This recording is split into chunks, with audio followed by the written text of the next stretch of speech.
लेकिन कुछ मंदबुद्धि जो व्यक्ति हैं उन्होंने उसको प्रमाण के तौर पर देखते हैं कि नहीं, देखिए शास्त्रों में लिखा है।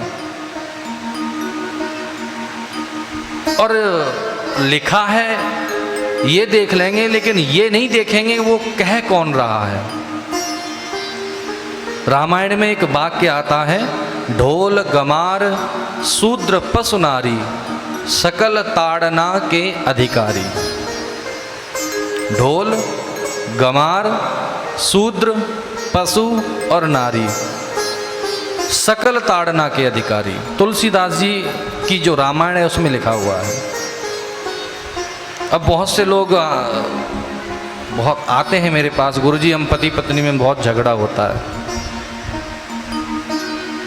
एक महानुभाव कहने लगे, देखिए तुलसीदास जी ने भी कहा है कि यदि स्त्री कुछ गलती करती है तो उसे पीट सकते हैं। रामायण में लिखा हुआ है तुलसीदास जी की में।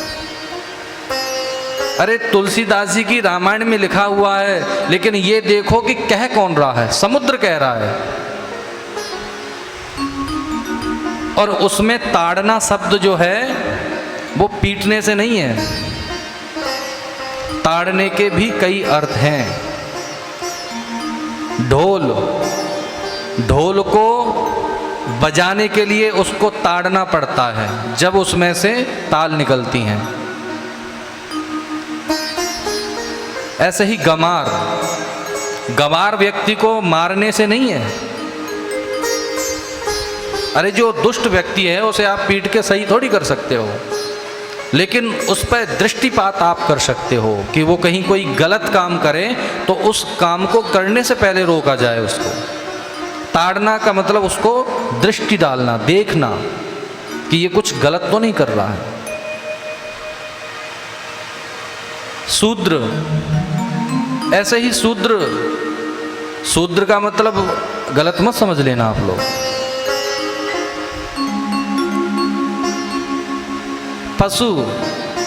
पशु को भी नहीं पीटना चाहिए।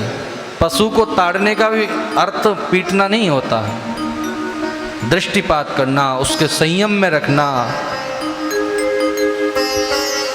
ऐसे ही नारी को भी उसके स्वभाव में रखना, उस पर दृष्टिपात करना। कोई दुष्ट व्यक्ति और उसकी तरफ कोई गलत दृष्टि से तो नहीं देख रहा है, कुछ समस्या तो नहीं हो रही है।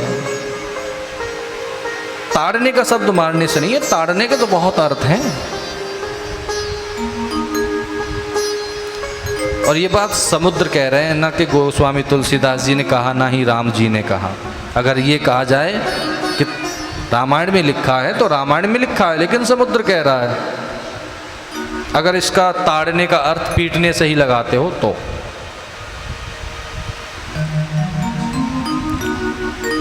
तो प्राचीन बरही यज्ञ करते हैं और यज्ञों में पशुओं की बलि देते हैं। तो नारद जी ने कहा यज्ञ में पशु की बलि देने का कोई प्रावधान नहीं है। उन्होंने कहा कैसे माने हम? तो नारद जी ने